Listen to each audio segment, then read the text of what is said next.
이 글은 헤로도토스가 제출하는 탐사 보고서이다.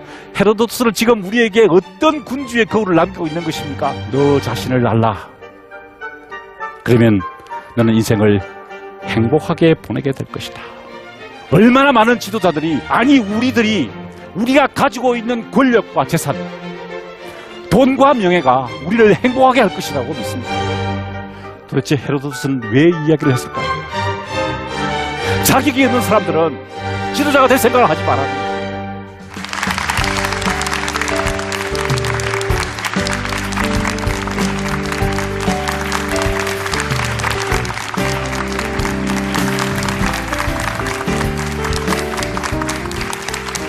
여러분 반갑습니다. 아포리아의 시대의 인문학은 도대체 어떻게 해야 되는 것인가에 대해서 강의를 하고 있습니다. 오늘 세 번째 시간, 지도자의 자질에 대해서 한번 생각해보는 시간이 되었으면 좋겠습니다. 지난 시간에 제가 그래서 여러분들과 함께 그리스에 닥쳤던 첫 번째 아포리아에 대해서 생각을 해보았습니다. 페르시아 전쟁이었죠. 크세르크세스가, 거대한 페르시아 제국의 황제였던 크세르크세스가 무려 500만 명이나 되는 군대를 이끌고 그리스를 침공했을 때 이 아테네 사람들과 스파르타 사람들은 충격에 빠져들게 되었습니다. 아포리아 상태에 접어들게 된 것이죠. 참 다행스러운 것은 보시는 것처럼 이 페르시아 전쟁의 마지막 전투였던 기원전 480년의 살라미스 해전을 통해서 그리스가 승리를 거두게 됩니다. 테미스토클레스, 살라미스 해전의 영웅이었던 이 테미스토클레스가 저 산 위에서 살라미스 해전을 관전하고 있던 크세르크세스에게 충격을 주게 됩니다. 비록 소수의 군대였지만 용기와 지혜로 이 테미스토클레스가 이 페르시아 전쟁을 끝내는 그런 놀라운 혁혁한 공을 세우는 것을 보게 되죠. 그렇게 해서 사실 첫 번째 이 그리스에 닥쳤던 아포리아가 극복되게 됩니다. 첫 번째 아포리아가 극복되고 나니 이제 그리스 그리고 특별히 아테네에 황금기가 도래하게 되었습니다. 위기가 지나가면은 일정 부분 문화가 융성되는 것을 우리는 역사를 통해서 관찰할 수 있는데요. 아마 사람들이 어려움 속에서 고뇌하고 또 더 노력하는 과정을 거치기 때문에 그런 황금기가 혹은 문화의 중원기가 일어나지 않은가 싶습니다. 자, 이 시대가 한 50년 이어졌어요. 그런데 그 50년이 지난 다음에 큰 두 번째 아포리아가 닥칩니다. 바로 펠로폰네소스 전쟁입니다. 그리스 사람들이, 특별히 아테네 사람들이 당면했던 두 번째 아포리아, 어떻게 할 수 없는 상태였습니다. 그 이전에 페르시아 전쟁 같으면은 그리스인들과 페르시아, 그러니까 문명국과 비문국, 자기들은 그렇게 생각했죠. 의 전쟁이라고 생각했습니다. 그런데 놀랍게도 같은 그리스를 사용하는 동족들끼리 죽고 죽이는 전쟁을 할 수밖에 없었다는 것이죠. 그 이전에 그리스인들은 용맹함과 더불어서 절제를 굉장히 중요한 군인들의 덕목이라고 보았습니다. 그런데 이 시대에 접어들면서 갑자기 그 절제는 사라지고요. 그 문명과 야만의 경계선이 사라지고 어떤 분별 없는 대담함이 용기처럼 그렇게 인식되는 그런 시기가 펼쳐지게 되었죠. 그리스의 군대들은 명예를 소중하게 여겼습니다. 그래서 플랑크스라고요. 중장보병이라고 그러는데 한 5m 정도 되는 창을 들고 일렬로 서서 행진하면서 싸우는 게 그들의 어떤 절제된 전략이었습니다. 그게 용맹이라고 보았어요. 그것이 탁월함의 기준이었습니다. 그런데 이제 펠로폰네소스 전쟁이 일어나면서 어떤 현상이 벌어졌냐면요. 야만의 전쟁이 펼쳐지기 시작했습니다. 야간 기습 작전이 펼쳐지고요. 특별히 그리스 사람들에게 큰 충격을 준 것은 전쟁을 하고 난 다음에 희생자가 생길 거 아닙니까? 이전 같으면은 전쟁을 끝난 다음에 이긴 척이, 진 척이 먼저 자신의 패배를 인정합니다. 그리고 승리한 척이 성전비를 세우고 그 성지비를 세운 다음에 적군의 중에서 죽은 시체들이 있지 않습니까? 그걸 다 넘겨주었습니다. 그러면은 그 시체를 들고 가서 적절하게 장례 지내는 그런 풍습이 있었어요. 그게 명예라고 생각을 했습니다. 그런데 이 펠로폰네소스 전쟁 때부터 어떤 현상이 벌어졌냐면은 전쟁이 끝났는데도 불구하고 시신을 수습하지 않고 그 시신이 썩도록 방치하는 것을 이제 목격하게 된 것입니다. 나중에 또 제가 설명을 드리겠습니다만 소크라테스가 그것에 대해서 큰 충격을 받게 되죠. 기존의 어떤 탁월함 혹은 기본의 어떤 도덕적인 관념들, 절제의 미덕들 이런 것들이 완전히 사라지는 그런 아주 야만의 시대가 펼쳐지게 된 것이죠. 자, 이러한 야만의 시대를 몸소 겪었던 사람이 있습니다. 바로 투키디데스라는 인물이었습니다. 이 사람은 실제로 펠로폰네소스 전쟁에 참전했던 장군이었습니다. 암피폴리스라는 곳에서 전투에 참여했는데요. 작전이 실패했다는 책임을 지고 처벌을 받게 됩니다. 그래서 트라키아라는 쪽, 그러니까 그래서 북쪽 지방으로 이제 망명을 가서 그쪽에서 이제 책을 한 권 썼는데 그 책이 바로 펠로폰네소스 전쟁사라는 책입니다. 제가 참 좋아하는 책입니다. 제가 제 주위에 공직에 오르신 분들이나 중요한 직책을 맡으신 분들에게 가끔씩 제가 사인을 해서 꼭 이 부분에 대해서는 꼭 한번 읽어보시라고 선물로 드리곤 하는 책인데요. 왜냐하면은 정말 군주의 거울로서 손색이 없는 책입니다. 그 책은 이렇게 시작됩니다. 아테네인 투키디데스는 그 펠로폰네소스 전쟁이 어떻게 시작됐는지 그 기록을 시작했다는 겁니다. 전쟁이 터지자마자 그는 이 전쟁이 과거의 어떤 전쟁보다, 여러분 이때 어떤 전쟁이라는 게 어떤 전쟁일까요? 페르시아 전쟁입니다. 그죠? 그죠? 페르시아 전쟁이고 또 그슬로 올라가면은 저 어디입니까? 저 호메로스가 했던 어떤 전쟁이죠? 네? 저 호메로스가 기록했던 일리아스 오디에 대한 트로이 전쟁에 대한 이야기입니다. 트로이 전쟁과 페르시아 전쟁에 대한 그런 기억이 있는데 그런 전쟁보다 더 중요한 전쟁이다라고 생각하고 처음부터 기록하기 시작했다라는 것입니다. 그리고 이렇게 이야기합니다.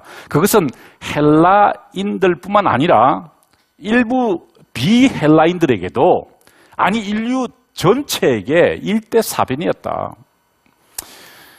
제가 대학 때 이 책을 읽었을 때는 이게 조금 과장된 것이다 이렇게 생각했습니다. 뭐 그리스에서 내전이 일어났는데 이게 무슨 일대 인류에게 미친 큰 사변이었느냐.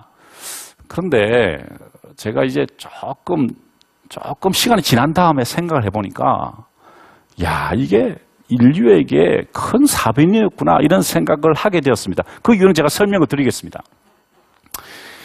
자, 성문에 이렇게 씁니다. 내가 기술한 대로 과거사를 판단하는 사람은 실수하지 않을 것이다.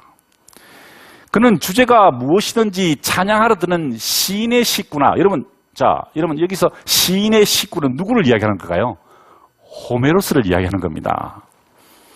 자기 선배죠. 선배인 호메로스가 트로이 전쟁을 기록했는데 그 트로이 전쟁에 대한 기록이 식구일 뿐이다라는 것이죠. 사실을 이야기하는 것이 아니라는 겁니다. 그리고 주목을 끄는데 관심이 많은 산문 작가의 기록에 방해를 받지 않을 것이다. 이때 산문 작가는 누굴까요? 헤로도토스입니다. 자, 보십시오. 자기 선배 2명을 깎아내리는 겁니다. 좀 대단하죠. 자기 선배들, 자기 앞에 트로이 전쟁과 페르시아 전쟁을 기록했던 2 선배를 한 사람은 시인이었고 2번째 사람은 뭐였다고요? 산문 작가였다는 것입니다. 자기는 역사가다 이런 뜻이죠. 그런데 이렇게 자신을 당당하게 밝힙니다. 자신의 입장을 밝히죠. 내가 기술한 역사에는 설화가 없어서 재미있는 이야기가 없어서 듣기에는 재미가 없을 것이다. 사실만 나열되어 있기 때문에 별로 재미가 없을 것이다. 자, 그러나 과거사에 관해 그리고 인간의 본성에 따라 언젠가는 비슷한 형태로 반복될 미래사에 관해 명확한 진실을 알고 싶어하는 사람은 내 역사 기술을 유용하게 여길 것이며 나는 그것으로 만족한다. 저도 만족합니다. 재미가 없더라도 만족합니다. 왜? 지금부터 펼쳐질 이야기는요. 기원전 5세기에 그리스에서 일어났던 일뿐만 아니라 인간의 본성에 따라서 지금도 반복되고 있는 이야기라는 것입니다. 왜 같은 동족과 동족이 서로 싸우고 서로 죽이고 서로 헐뜯고 서로 비난해야 됩니까? 아니, 이 일은 우리 한반도에서 일어난 20세기에 이 한반도에서 일어난 일이 아닙니까? 그렇죠? 똑같은 일입니다.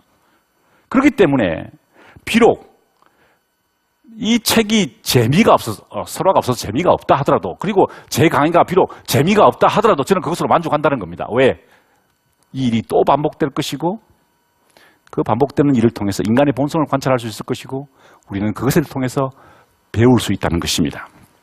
자, 여러분, 무시무시한 이야기를 한번 들어보십시오. 이렇게 이야기합니다. 이 책은 대중의 취미에 영합하여 일회용 들을거리로 쓴 것이 아니라 연구 장서용으로 쓴 것이기 때문이다. 야, 여러분, 작가가 이렇게 말할 수 있는 사람은 보통 사람이 아닌 거죠. 그죠? 내 책을 그냥 베스트셀러로 보지 마라 이거예요. 스테디셀러랄 거라는 거예요. 스테디셀러. 연구 장서용이라는 것입니다. 이것이 바로 고전이라는 것이죠. 고전. 자, 그렇다면은 이 펠로폰네소스 전쟁사는 어떤 내용일까요? 왜 그리스는 내전을 치르게 되었을까? 그것에 대해서 분석한 겁니다. 그리고 페리클레스라는 탁월한 지도자는 어떤 식으로 아테네를 운영했을까? 이끌었을까? 그리고 페리클레스가 죽고 난 다음에 아테네에서 어떤 일이 벌어졌는가? 왜 아테네는 페리클레스가 죽고 난 다음에 쇠락의 길로 접어들었을까? 여러분, 바로 이 점 때문에 이 펠로폰네소스 전쟁사는요, 그리스 최고의 군주의 거울 중에 하나였습니다. 이 책을 통해서 우리는 탁월한 지도자, 아포리아 시대에 우리가 주목하고 우리가 본받고 우리가 따라가야 할 지도자의 모습을 발견할 수 있다는 것입니다.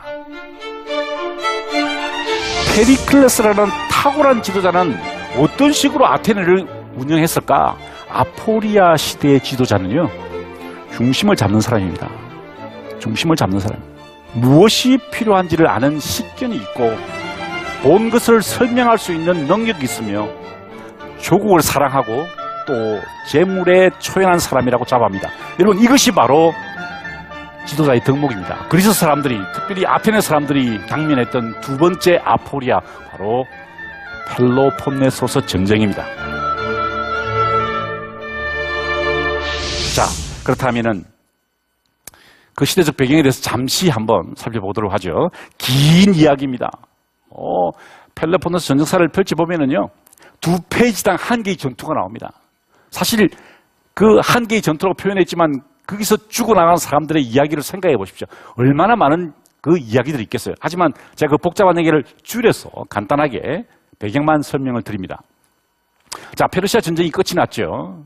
자, 그러자 그리스는 양분되었습니다. 스파르타를 중심으로 한 펠로폰네소스 동맹과 아테네를 중심으로 한 델로스 동맹이 결성되었어요. 서로 이제 패권을 다투게 되었죠. 이곳이 델로스라는 곳인데요. 델로스 신전인데 저기에서 동맹금을 모아놓던 보물창고였습니다. 그런데 그 델로스 동맹이 이제 막대한 지창금을 모으기 시작하자 펠로폰네소스의 맹주였던 스파르타가 아연 긴장하기 시작하는 거죠. 왜? 힘의 균형이 깨어지기 시작한 겁니다. 점점 아테네가 더 강대해지니까 스파르타 쪽으로는 염려할 수밖에 없었죠.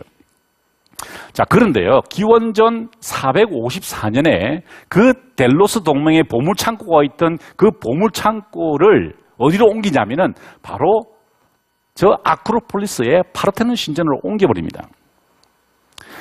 막대한 양의 동맹 지참금과 뭐 기부금과 그 다음에 조공까지 아테네에 몰려들기 시작한 겁니다. 그러다 보니까 이 아테네가 제국의 모습을 갖추기 시작했죠.